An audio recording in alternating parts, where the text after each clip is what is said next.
Hey everybody, James Yeager with Tap Response back again for part 3 of Grain Mills Don't Shit Bread, whatever we're going to call it. Back with Jacob Herman, and we've talked about a ton of stuff, and so kind of next on the list, and we kind of already hit on it, so we don't need to talk on a long time. And the heading is why you shouldn't buy a multi-tool at Walmart. And so I think what it means is a Walmart brand multi-tool. So this is about don't skimp on any life support purchases, and quality beats quantity.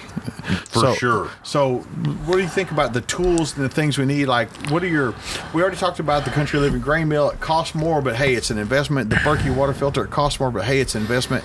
Is there another, is there a third thing? If we could narrow this discussion, is there a third thing that you would say is? Well, I wouldn't skimp on anything, right? But let's narrow it down. Is there like you say, hey, get a water filter, get hatchet, an axe, right? Like Okay. there's a reason that Craftsman tools are listed in divorce settlements.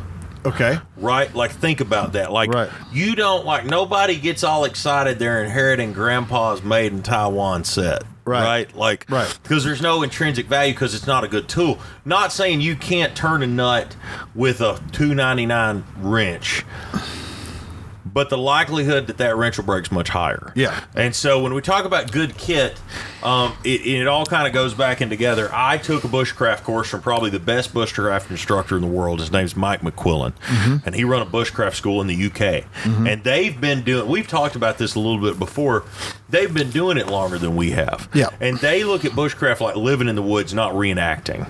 Right. A lot of reenactors in America. We want to be Daniel Boone. Yeah. So they mix like, hey, we're going to make a fire with a piece of wood, but we're going to sit here and do it in our terrace jackets, rain gear. Yeah.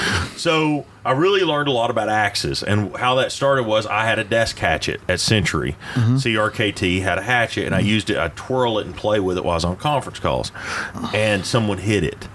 And so I got to looking for a new desk hatchet, and I got to the Grand Force Brooks website. And there's Holt Force, there's Grand Force Brooks, and there's another brand. Hold on a second. I want to make sure you get credit. There's two things I want you to get credit for. Number one is the desk hatchet. Right. That's Jacob. Another one, I believe is yours, is the shower beer. I believe the first person I ever heard say Shower beer. shower beer was Yeah. you.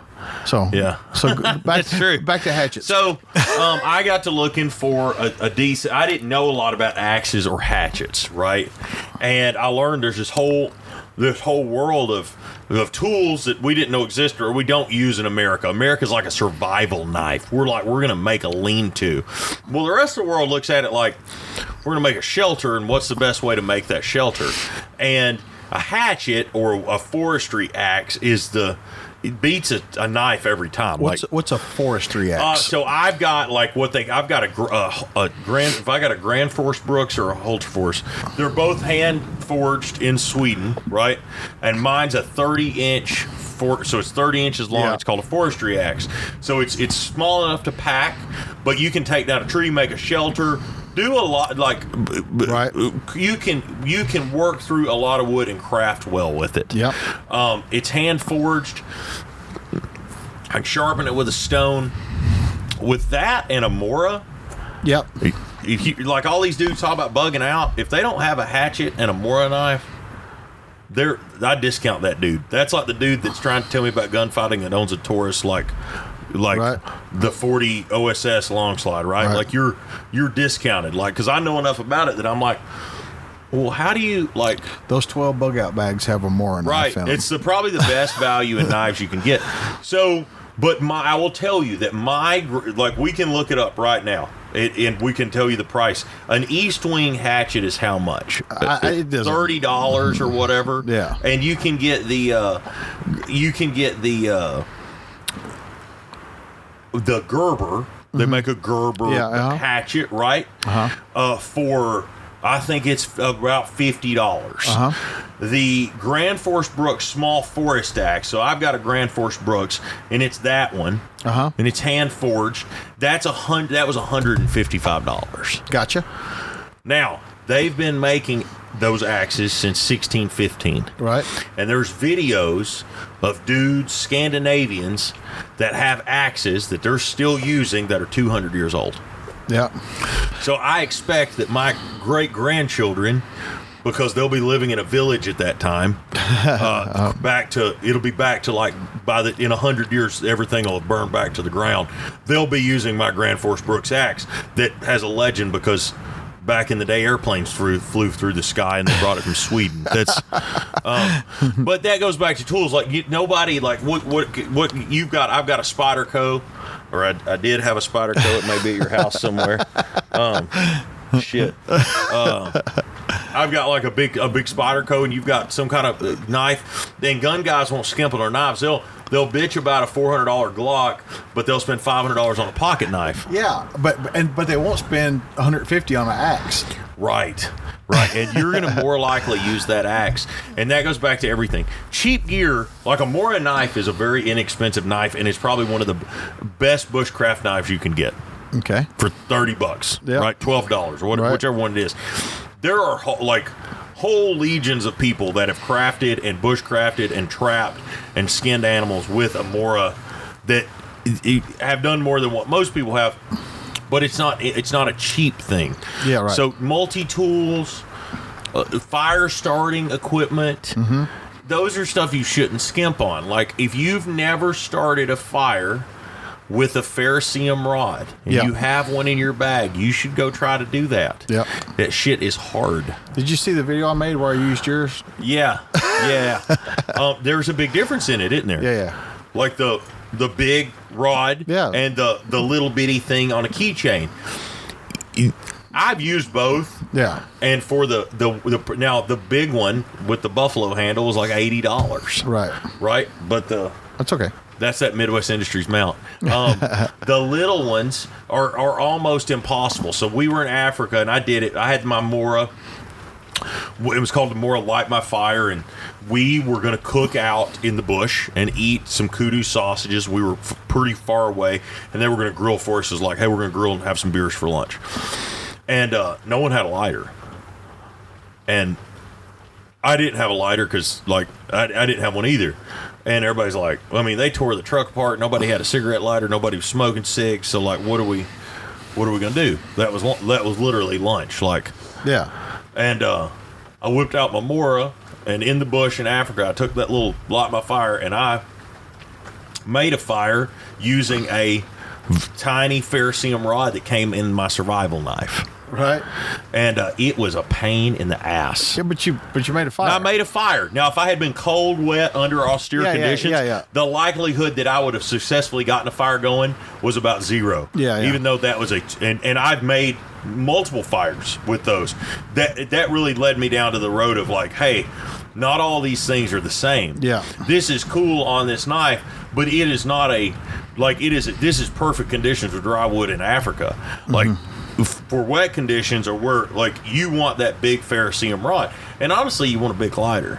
Yeah, right. Like that's just a lot simpler. Yeah. So don't buy crap. Like I had it left it outside my Nalgene bottle. Get the $8 one. Right. Get the one with the good seal on it. Yeah, right. That's made from the right plastics. That's not going to crack when you drop it. Right. Same thing with water filter. Buy a good kit. Buy a good holster. Don't skimp on stuff that you know like it's not just as good. And listen, we're not advocating that you waste money. What we're advocating is that you have a sense of purpose as you buy this stuff, and you apply the correct amount of time and resources on that purchase. And so, he's not just saying go out willy-nilly buying stuff and buy the best of everything, but there are a few key things like the grain mill, the Berkey, the axe, the ferrocerium rod, things like that, things that you decide these are important enough to pay enough attention to do some research on. That is when you should, and keep in mind, he's not saying spend the most. He said $30 more knife. He's not saying that you have to buy the most expensive thing. He's saying do the little bit of research, buy the right thing, sometimes you pay a little bit more, but the payoff is big. The bigger ferrocerium rod means that you might be able to start a hotter fire faster or at all in adverse conditions, things like that. I've got the $125 Benchmade bushcraft knife. And I've got a what was it called, Battle Horse knives. Now it's Blind Horse and Uncle Dan's knives or whatever. They got in an argument. I've got their bushcraft knife, and both are beautiful knives, and both are really capable, high level bushcraft knives. Like if I feel like I'm finally to the level in my woodcraft that I can use a knife like that to the best of its abilities. But 9 out of 10 times when I'm in the woods, I have a Mora. Yeah. And it's, you can get the just entry level Mora for like $12.99. Yeah, right. And it's a better knife than anything you can get until you get to the Benchmade. Right, it's better. You're more suited. It's easier to sharpen. It's laminate steel. And if you were between like, hey, you can get this blah blah blah blah blah from Cabela's, or you can get this $12.99 Mora, you should get the Mora and get 2 or 3 of them. Well, I'm going to tell you that's where I'm at exactly. And again, I'll talk about. I've got 12 bug out bags that I'm putting together for my family. I have 12 members of my family. They're all set up identically. They all have a $12.99 Mora knife in them, all of them, and they're in the bright green color. Because if they drop them, I want them to be able to find them. Hardly anything in that kit's camouflage. Right. Anything that's life support, like the lighter from our friend Chris at Exotech.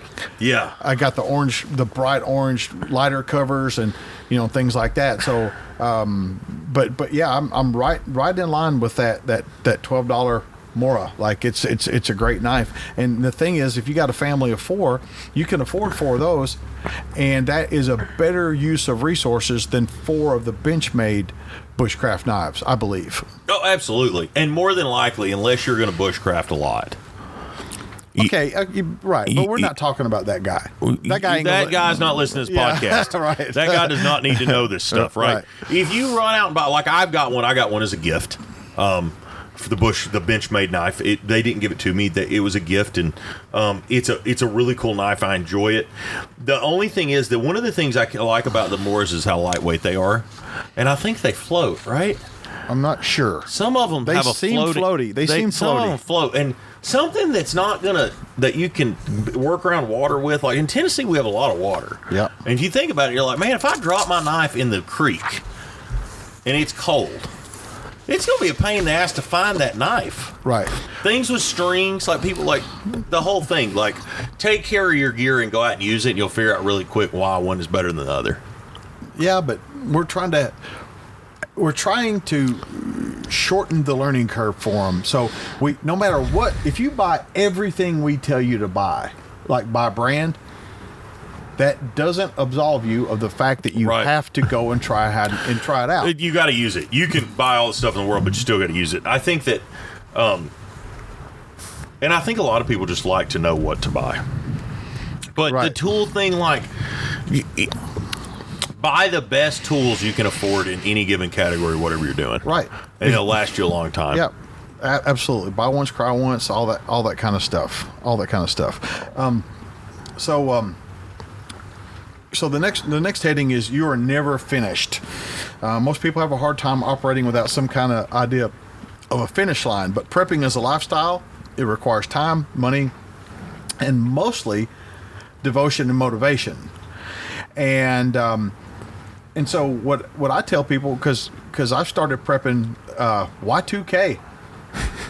Like I'm not even joking. 1999 is when I started prepping and thinking about this stuff, and 1999 my preps were modest, to say the least, but as my family grew, as it grows now, I'm like, now I've got 6 grandkids. That means I have 12 people in my immediate family, and so now I'm thinking about the caloric index, or whatever you want to call it, and I've been beefing up my supplies and all that stuff. And so it's like, it doesn't end. I'm not finished. Every time there's a kid born, I got to get another coal with a sleeping bag, another this, another that, another thing, it's like the fertile bunch around here. Yeah. And so, and so, like for me, it's like the way I see it is that when I die, my family will still continue to use these preps, replace these preps, and Yeah. I'm hoping I'm starting a really cool thing that my grandkids, great grandkids will benefit from. I've thought often about, like, if I wasn't a gun dude, like if I'd never went down this road of buying all this shit, right, and training, and man, like what kind of like plane or boat or Harley or other, right. like, I've got more in guns than what most people have in a new Mastercraft, and we've got more in preps and what. If you add it up, like that's a house. Oh, I got a Bugatti in my garage. Right. But in buckets. It's made out of brass and copper and lead. There are people that and it's a little easier for us. I think people get discouraged. Like, we work in the firearms space, and I work in the firearms outdoor space. Like, we do some hunting stuff, and it's a lot easier to, like, when you live it. Yeah. Right? Like when you get to go camping a lot, or you spend a lot of time out west, or get to spend time outside, or you're on a work trip in Africa, right? Like it's easier to like justify your hobby in your mind. Right. But like the dude that sells insurance and has to go to an office every day, and then he's like, what? Fuck. Like it's probably easy to get disheartened. And then I think like, and I go through that too, right? I think that's something we should talk about is like, I'm not like, nobody is always steadfast, and we both know a dude that is, but he's by himself. Like we know that guy, and and I talked to him the other day, and he shut his compound down. But I think and he's a really nice guy, but he's alienated a lot of people. You can't be a prepper all the time, and it's kind of the luck of the draw. Like, and that's where I travel 250 days a year. Right. And I've got stuff in my backpack. Like I got a lighter. I've got. But being a prepper or survivalist is not about what's in your pack. It's about what's in your brain. Right. And people are like, what are you going to do? And I'm like, well, some of it's just luck of the draw. Like, do I think an EMP is going to go off? I don't know. That's sometimes a high likelihood, right? Or a solar flare. And if it goes off and I'm 1,000 miles from home, like, I'm probably still going to get home. Yeah, right. Like the guy that leaves the quickest, right? Like, all right. And there's people that could have but they could be in the city with their truck and have an AR-15 and armor and food and everything. They're not going to get home. Yeah, right. Right. A lot of it's a mindset. And we talk about that in the pistol class. But like we lost when Mom passed away and we did some moving. We lost about 3,000 pounds of grain. It was a hard hit, and I'm rebuilding, and it was nitrogen packed and, kind of had a good place to go. And we're rebuilding that. But a lot of it is knowing like I've got a barn. I know where I'm going. Right. Like there's a well. Right. Like I've got a barn and a well. Yep. That's big. We got a place to go. Yeah. And can get there on foot. Yeah. Know the terrain. And, so I'm a lot more, I feel like even though, like, I don't have right now, like, 5,000 pounds of wheat stored up, I'm in a better position than maybe a dude that doesn't know what to do with it. Yep. Yeah, I totally agree. So while I've been discouraged, I think everybody gets discouraged, especially, like, we were talking about night vision a little bit ago. That shit's expensive, and there's dudes, no matter how much they save or want, they're never going to get PBS-14s. Let me just say this: $1,000 worth of flashlights is better than $1,000 worth of night vision. Night vision. If you don't buy the good stuff, don't buy any. If you're not getting a Gen 3 PBS-14 or dual or quads, then don't get the Russian Gen 1 shit. And have the kit to go with it. But I'm going to tell you this. Instead of $1,000 worth of flashlights, $500 worth of flashlights and a class on how to use them is more valuable. Right. And so just because you got a lot on your gun doesn't mean you know how to use it. And it's funny because we do low light classes and not many people sign up. We don't do them often. They're not big classes, but everybody that goes through it goes, "Oh my God, I learned so much in this class about how to use a light to fly with." And so it's that kind of stuff. I've never, thank God, been in a gunfight. Yep. And I've taken a lot of gunfighting classes. That might be why you haven't been in a gunfight. I took a bushcraft course, and I've used that shit a lot. like I've like, you know, when you spend time outdoors, like we do, and you're going to get an opportunity to start a fire, and because cigarette smoking is bad for you now, no one carries a lighter. I have started a fire with a piece of flint probably 10 times now. Right. Like, it's like we wanted a fire, or it was not have a fire. Everybody's like, well, I don't have my lighter, or I don't have my bug out bag, or whatever whatever the excuse was. Well, I've always got one of those start my fire things in my truck. Mm-hmm. And I'm one of these people, I don't like to get my bug out bag. Right. So do not break seal. I've got stuff in the truck, and then I've got a bug out bag. Yeah. So it's not a disaster, but like, you know, if you're with your boys, you're gonna be like, well, I got a lighter in my bag, and then you're not gonna put it back. So I've got stuff in the truck and a bag. And I've used those skills. I think everybody should sign up for like some kind of bushcraft course and learn. Like, it's fun. Like, I'm taking a fly fishing course. Like, you know, you can take courses on everything now. Go do something fun. If all of the people that listen to this podcast, outside of their gun classes, right, which everybody should take a gun class, if instead of watching one football game this year or one sporting event, would go take a outdoor cooking class or a fishing class or a bushcraft class, or go to REI and look on the board. You're right. You will be for that 4 hours. You're going to be 40 hours ahead of your competitor. Yep. Because everybody's going to be hunting for the same resources. Yep. I'm done. I went on a rant. No, I like it. No, it's good. So let's talk about the guy who is listening to this and he's done nothing. Now, we've already talked about some things they should buy. But everybody wishes they would have started 20 years ago. Right. And so what advice do you have, besides like what to buy, like what advice do you got for the guy that's just starting out? I know, like I said, we talked about the Berkey and the grain mill, but what other advice do you have maybe for a guy that thinks that maybe it's so overwhelming? How could I ever have enough? How can my family's going to die before I can do this? Like, what do you got? You start with 72 hours. The government's got a great resource. Yeah. The FEMA website's great. Like, people are like, the government's not doing anything. The government's been telling you what to do for 20 years. Yeah. Like, if anything came out of, they started talking about that stuff when Tim McBlake built the federal building. Yeah. Like, after the Oakland earthquake, the government said, put out pamphlets. Yep. Like, how to clean. There is a government pamphlet on using bleach. Yep. Now, you think about that. The government has put out pandemic information for a virus, right? Like, that's going around now, this virus thing. The government's been putting out information about a pandemic for over 10 years. Right. There is if you aren't prepared and the government has told you the information you needed to know, you've made the choice not to learn it. Yep, that's your fault. Start at the FEMA website. Yep. Right? They give a pretty good breakdown of what it takes, and they give you a list you can take to the store. Yep.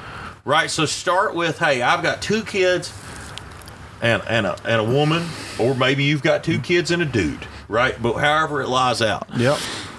Look at everybody and like, okay, if it's Thursday and we can't get anything to eat till Monday, where do we start? That's where I'd start. Right. 3 days. Yeah. Start there and then go a week.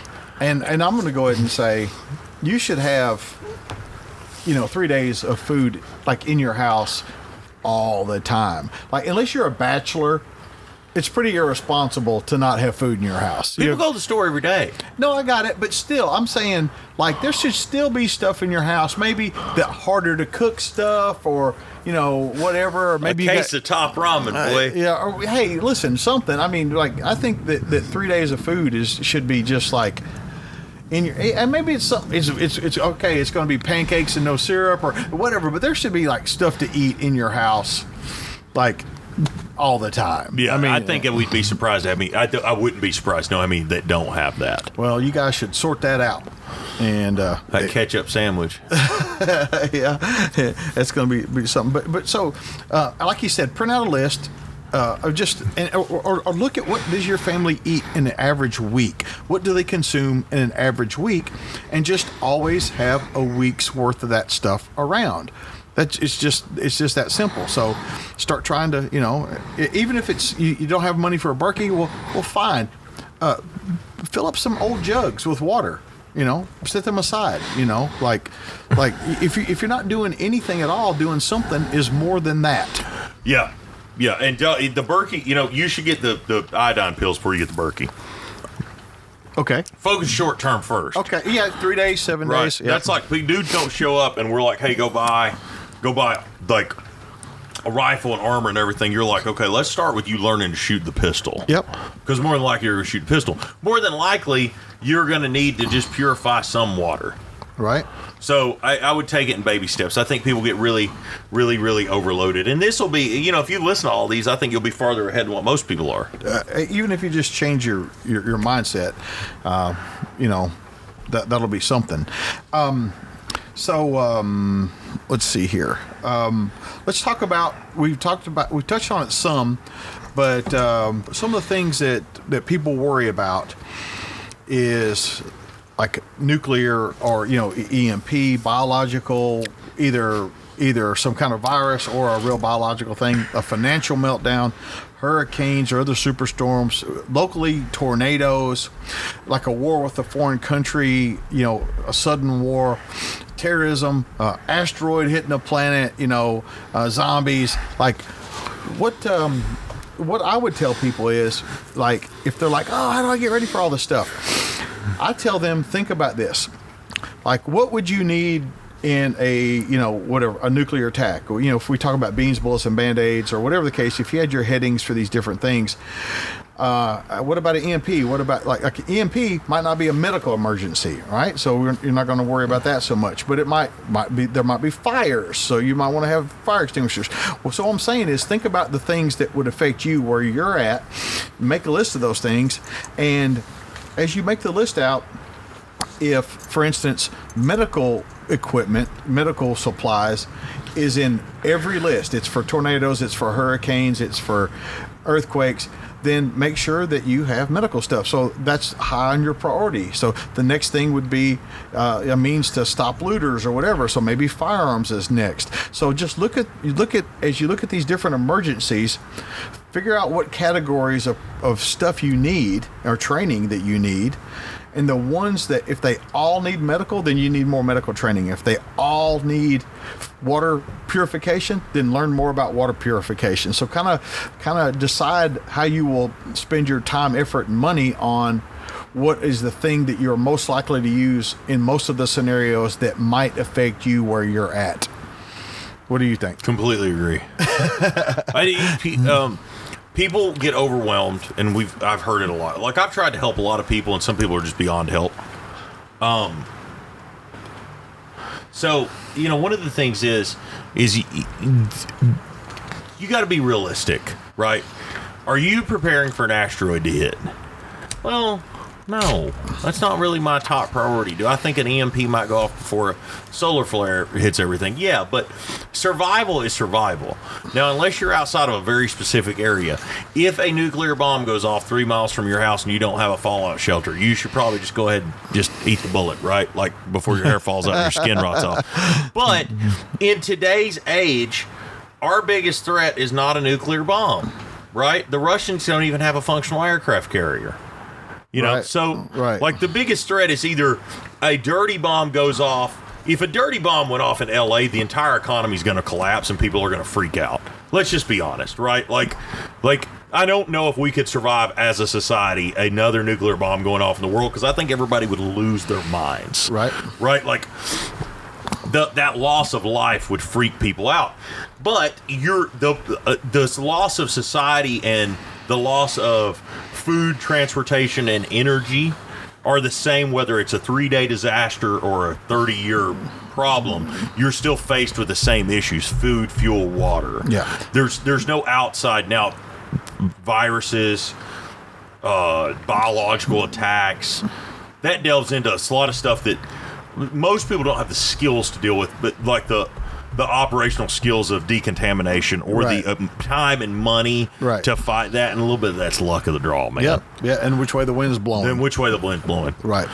So the way I explain preps, like I encourage you and your family to keep your preps a secret. Just like you should be telling your kids, hey, don't tell people we got guns in our house. Like, the kids at school should know my daddy's got a big safe full of guns. Like, because some of those kids' parents are criminals. But I think you should keep it a secret. Like, if you have a group of preppers, I'm not talking about from them. I mean, just in general, you should keep it a secret. And here's how I try to explain it to my kids. Imagine that you have a cruise ship and you got a free cruise and you can invite everybody in the world that you love or is a friend of yours. Everybody is invited and they go. They're all on this ship. Out in the ocean, the ship starts to sink and everybody gets in lifeboats. And in your lifeboat, you can pick, we'll say 20, the 20 people in your life that are the most important to you, and they can get into your lifeboat. So they're in there and they're safe. And they all have paddles and all that stuff. And so everybody's got life jackets and everything's good. But now everybody else from the boat is swimming that way towards that lifeboat. And if one more person gets on the lifeboat, everybody dies. So everybody on the boat is going to have to crack people over their skulls and kill them with boat paddles to keep everybody else from dying. So if you don't want me to crack your schoolmates' skulls open, don't tell them we have these preps. It's kind of mean, huh? It's reality. Well, I mean, like that whole I'm coming to your house. Like, yeah. Well, dog, we ain't gonna be there, so that's cool. Like, y'all camp out. Like, and I don't know as I could fill up the lifeboat. Like 20 people. I'm sitting there thinking, when you start saying that, I was like, one, I don't know enough assholes that I like to be on a cruise ship. We'd be on like a cruise dinghy. And I started thinking like 20 dudes. Forget that number. I'm just saying that 20 dudes on a lifeboat. You have a whole lot of people. You have a whole lot of people in the world that that you're friends, but there's a very few people that you would hand the last bowl of rice to. I don't think I would go as far as saying I have a whole lot of people in the world I know that are my friends. I would say they're acquaintances. You are sidelining this conversation. Yeah, I understand. Like, you got to pick and choose. Like, it's kind of like, I've equated it in a different way. You don't have to pick and choose. If you don't tell people, you don't have to be forced. But you do have to have a group. Okay, that's not what I excluded that. Were you not paying attention? I was. The point of what I was trying to say is, don't tell people that don't need to know. People say, well, you tell people. Yeah, because I believe I have to. I believe I have to educate folks and help folks. And so I know I make myself a target when I do that. I'm also more than capable and have enough help to protect myself if something happens. And so, but what I'm telling you is, your kids shouldn't be telling people, no matter if they have one friend or 20, they shouldn't be telling folks that are not in the trusted group that you may have or may not have. And don't tell your brother Ricky, who's the meth addict. Yeah. He's not yes. I think people really I see this thing happening where in a disaster situation where you've thrown in your lot with some other people, right? Right. And then all of a sudden they bring the extra. Right. Well, I've brought my brother. The plus one. The brother that's been to rehab 8 times? Yeah. Tough shit, man. Yeah. Yeah, all right. Like none of y'all are coming in because you're not bringing the virus in. Yeah. Like this whole I think that as a society everybody wants to try to help out somebody and they ruin it for everybody. Right. Right. Right. And that's some hard. When you're talking about people starving to death, you better harden the fuck up or your kids are going to starve to death. Yeah. That's the problem. We live in a society that everybody's guilted into helping people. Yeah. And if you don't help people in the way that everybody else accepts it, you're greedy or yeah, right. Well, listen, you got X amount of rice. You got X amount of beans, and the resources are finite. Yeah. People are going to starve to death, and people that you care about are going to starve to death. And it's whether your kids starve to death next week or they starve to death in a month when hopefully it's ending. Right. Right? Don't bring the extra. You need to call that stuff quick. Right? Don't bring the doper. Don't bring the alcoholic. Don't bring the baby's mama. Right? Like that. Because, at our place, you ain't getting in. Yeah. You bring Carol, who's put 3 charges against you for bullshit while you're trying to take care of the kids because she's mad you won't feed her meth habit, you and the kids can go. Yeah, right. Don't bring the virus in the compound. Yep. Yeah, absolutely. Absolutely. And that's where most people, that conversation is where most people leave the table. Yep. That's where they miss everybody wants to be a gunfighter until Yep. the gunfighting starts, right? Yep. That's where it gets real hard. And I think that's where a lot of people that's what I like about Jeff Kirkham's book, because it's real. Right. Like, your neighbor will beat your brains out with a monkey wrench when his kids' bellies are poked out. Yep. Absolutely. It's tough. And so what I'm trying to say is, the less people you tell, the less people you have to kill, or the less people that will try to kill you. So I say ixnay on the talking A.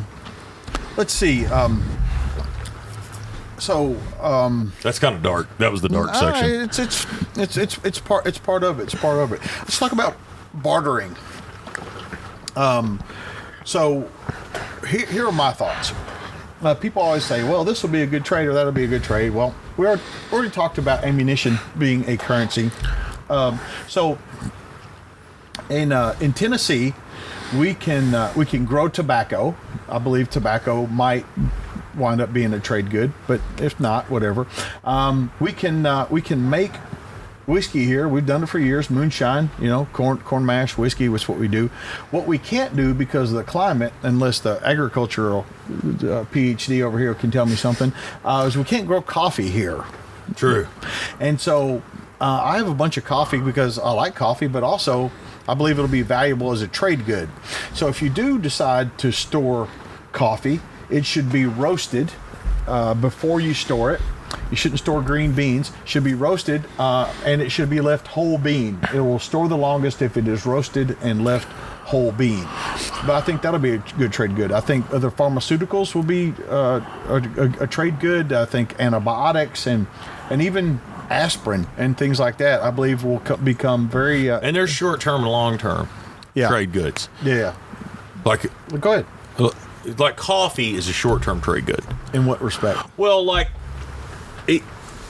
people fiend off of stuff, right? Oh, like, gotcha. they'll go from demanding a cup of coffee to it would be nice. Okay. Just like going through rehab, right? Yeah, You're yeah. going to get the shakes, right? Yeah. So people that drink 5 Starbucks a day, they're going to freak out. They would trade you their new Corvette, right? When somebody gets... Right. Same thing with somebody on an opioid addiction. Right. Cigarettes, Right. same way, right? What would you give me for a carton of Virginia Slims? Right. But in a month, means less. It's weird that you went for Virginia Slims. Yeah. Well, I just feel like a woman would trade her husband's new truck for a carton of her ex-husband, baby daddy that she don't like. So, I think there's short-term and long-term trade goods. When you're, and that goes back to, I think we're delving a little bit into the long-term, the end of society as we know it. Mm-hmm. Right? Like Right. the James Wesley Rawls, like there is no government, there's Right. no trade, there's no fuel. And you look at stuff that you can't make. Like, I'm a needle guy. Say what? Needles.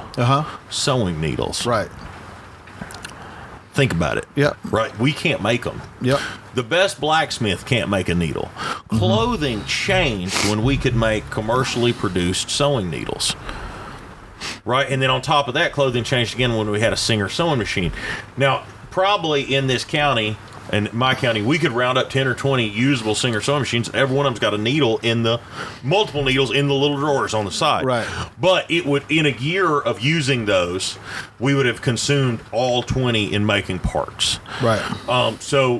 The sewing machines, I would ask, actually, we've got a really good resource, ask how long those needles would last, would be John. Yeah, John But Willis. sewing needles, fishing hooks, things like that you can't make. Globes for lanterns, right? Like, and you can you can suffice on stuff, but there's stuff. Glass is hard to make. Small metal objects are hard to make. You can make nails. Right. Like the blacksmith can make nails. That's what they do in their, like, they'd make some nails, or that's how you got nails. Manufactured items that we view as really cheap now, that it would be impossible. And if you were using a lot of, Yeah. like a sewing needle, Right. That's the stuff that I think would bring the small term stuff. Like we could probably order. I'm sure we looked on Amazon. We looked at assorted sewing needles. We could probably order 10,000 sewing needles. Right. But what would 10,000 sewing needles be worth if there was no government for 3 years and no trade? $10,000 probably. More than But you know whatever what I'm saying? you want. Yeah. Stuff like that, water purification tablets, another short-term thing. Like, what would somebody give for a packet of iodine tablets? Now, a lot of that is how do you have any extra trade? But people always trade. Yeah. The most violent places in the world, people are trading shit. It's barter. And they always have, and they always will. The merchant trains were armed. So when you were in Iraq, and it was like it was rough. We were in a war. Yeah. There were people trading shit. Yeah. In Germany. Toilet paper. I know we joke now. There's a lot of jokes about it, but toilet paper was a hot commodity on the barter market. And I don't know how you make toilet paper. I'm gonna be honest. Like, I don't think that's something you can probably replicate easily. That would be rough. Right. No pun intended. And I like. I'm a cop guy that probably, if it came down to it, we'd go on raids for toilet paper. That would be the. Yeah, sure. I'm a Charmin extra guy. But stuff you can't, everybody's got something different. I think that eventually if we had a complete collapse, and a lot of people don't want to go there, right? Like, a lot of people's minds are like, hey, we're going to have a month or a couple of weeks, or like there's people in East Nashville right now that are like, well, this is our first hot meal. And like, I'm thinking, how? Like, how's that? I understand you're busy, but you're an adult. Like, how is it that you did not have something somewhere that you could warm food? Yep. Like that, and this, and I got to tell you, like, less than 2 miles away, there were 10,000 people partying on Broadway, eating, whatever they wanted to. It's like there are personal disasters that what would if those people that were posted on Instagram, like the people with, like, somebody had like 100,000 followers, she's like, this is our first hot meal in 3 days. If you were in that position of rebuilding and you had an MRE with a heater, what would that do to you morale wise? Yeah, but here's the thing. So it's not a hot meal. If you're working, trying to get your shit together, and you're just throwing pre-cooked things or food bars or whatever, and then you're so tired, you crash out, and you're up again doing it again. Well, that might have been the right thing to do. I get it. I think morale wise, when that's what I think morale wise, like, if you're in a situation like that, like even in World War II. They would bring the guys as close to they were in battle, and they'd bring field kitchens. Like, I read a whole thing about the cooks, and you think, oh, the World War II cooks, like, them dudes went to the front. Yeah. Because a hot meal, like, dudes would get killed. Yeah. Like, we would have troops in World War II that were killed carrying hot food because that was the most important thing you could do was go, like, get the food and the bullets. And I think morale wise, that's a huge. People don't understand what that does to the human psyche. Right. So we've been talking about bartering for a few minutes, and neither one of us have talked about or mentioned gold or silver or even paper money. Why? I think paper money is non-existent quickly, just like we see in every other place in the world. I'm saying if you got paper money, get rid of it, getting whatever you can within 24 hours. Oh, yeah. Yeah. Gold and silver, if we're to the point that we're trading needles, sewing needles, or you're trading coffee or whatever else you're trading, gold and silver will also be accepted. So I'm going to say this for the guy with the family at home, and he's planning on staying there, or he's got really nowhere to go. You don't need any gold or silver. You need to be buying whatever it is that you would buy with that gold or silver. You need to just buy that now while it's cheaper, because it won't be cheaper when you're trading gold for it. The other thing I'll say is, if you're somebody that's single or highly mobile or something like that, maybe you need to keep your assets. Liquid like that, so you can move them. But in general, for the guy that's with the family that's not going anywhere, I don't think gold or silver does you a lot of good. I'll put it to you this way: if you've gone through your list and you've got everything on your list, you got the grain mill and you got the Berkey and all that stuff, then fine, put some gold away. But otherwise, there's probably something else you could buy, like sewing needles, to make your life better. I think it's a medium of conserving wealth portably. Yep. And it's also different stuff, like me, right? Like, if we set up at the compound,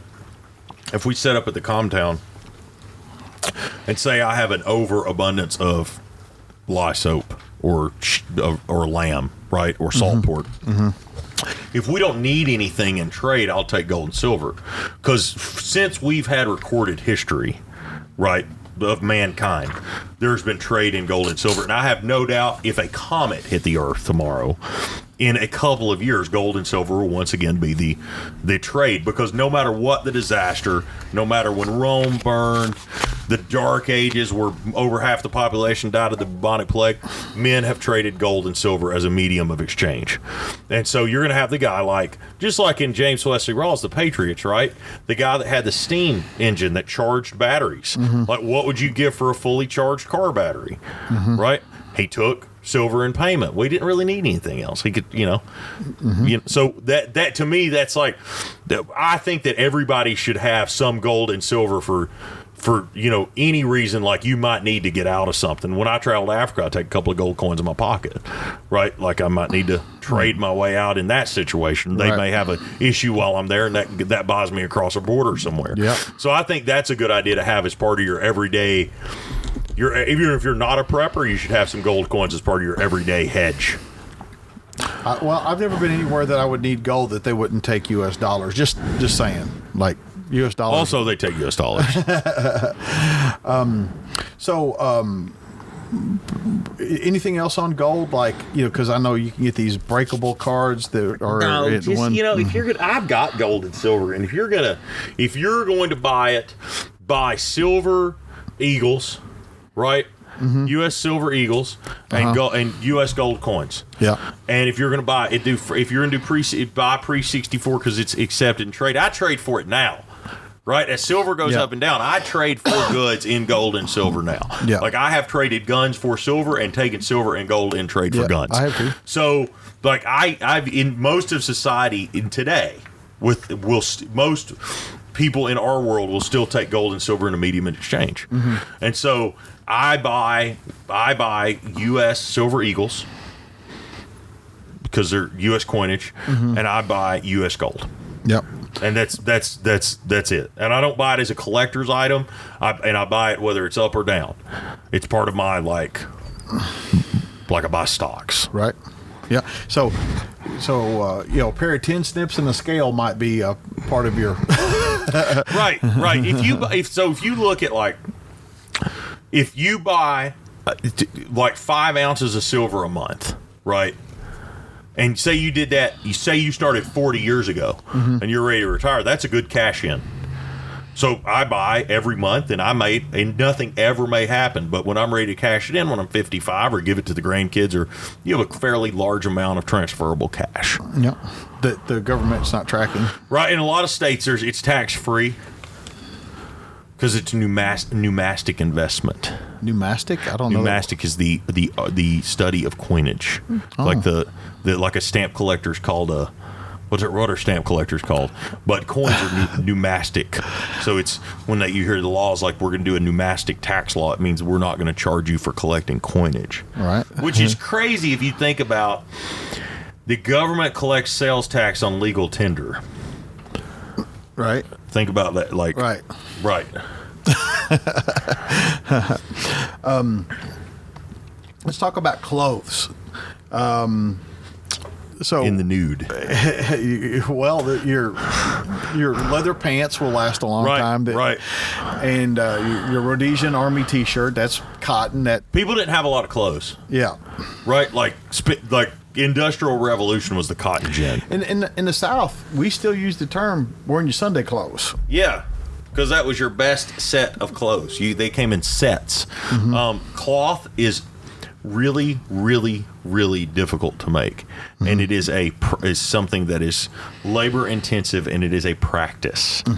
Right? Think about spinning wool to put into a loom.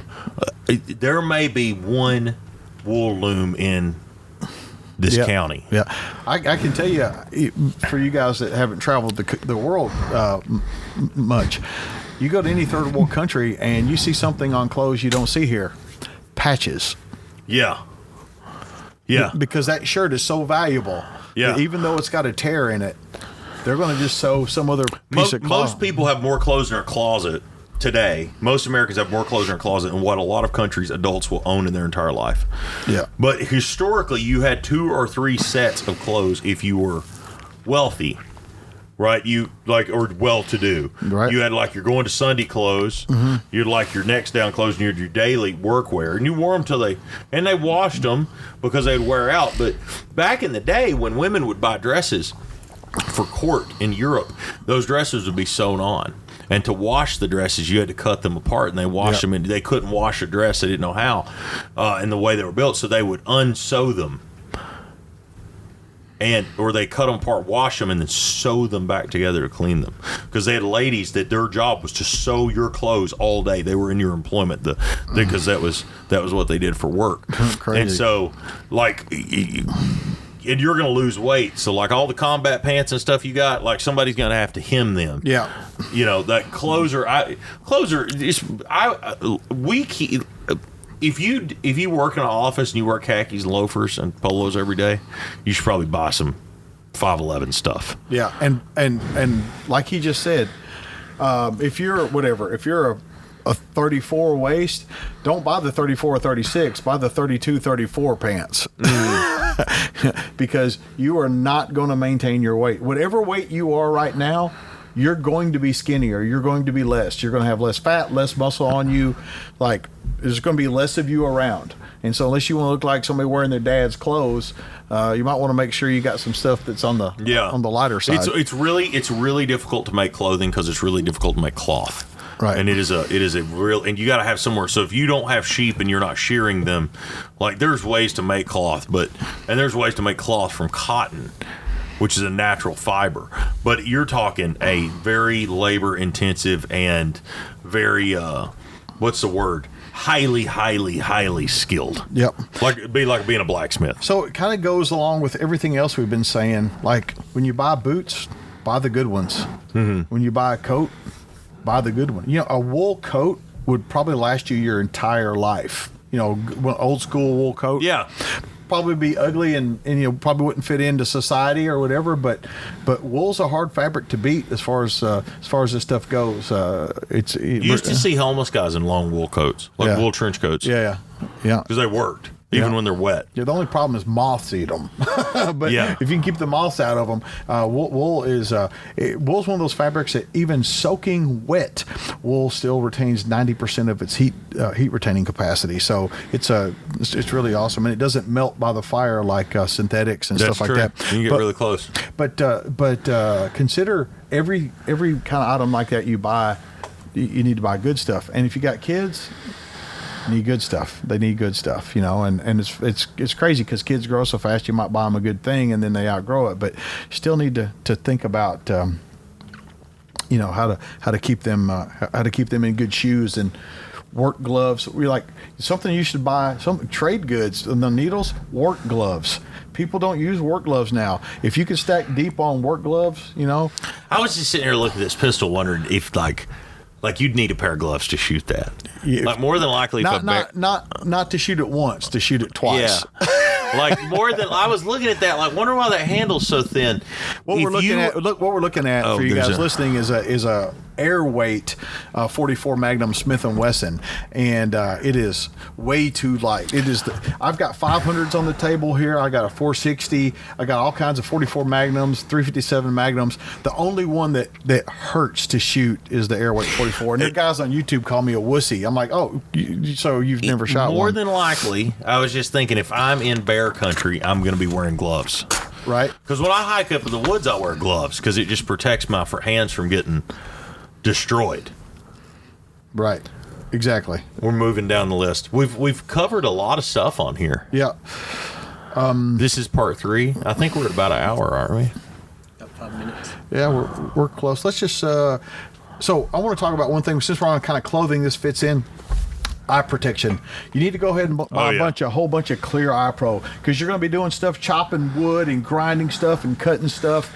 You're going to be walking around in the dark, maybe in the woods, and getting an eye poke. An eye injury is substantial. Just a little scratch in your eye that wouldn't even affect your skin is debilitating in your eye, and people just aren't used to. If you put the work gloves on, you should probably have eye protection on. I wear eye pro all the time. I do too. And like, I've got Clear in the truck. Like when it says like wear safety glasses, you should probably be wearing safety glasses. And that's it. And while we're at it, some earplugs wouldn't be bad either. But you can't. You got to save all your vision and all your all your hearing as often as you can. You got to think about that, and it's important. Those Clear eye protection, super important. And the only place that really fit in was with the clothing and and the gloves and stuff. But super important. And another thing that people don't think about, how important it's going to become, are hats, and not just ball caps. I mean hats with a brim, like farmers used to wear to keep the sun off the back of your neck and off your ears and stuff like that. Hats with a bill, hats with a brim. Talking about eye pro, like if you're bugging out, the bug out guys. Yeah. Even if you're driving, you should have eye pro on. If it's bad enough that you're leaving your location, more than likely something might come through your windshield. Yeah, windshield or window. I was driving a U-Haul truck, and the side window, driver's window, just exploded.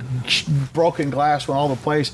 I was so thankful that I was wearing my Oakley wraparound shooting protection. There's no openings in the side. I was so lucky and feel so blessed to have been wearing those things when that thing, when it literally just exploded. I guess the truck hit a bump and it shifted the frame or something, but just I had one come out of the back of a Yukon once. I thought it was somebody shot at me. I drove down the road a while and pulled over and was looking in the dash to see a bullet hole somewhere, because I thought somebody shot. The way it exploded. People don't wear safety glasses enough because they have a doctor readily available. Like, right.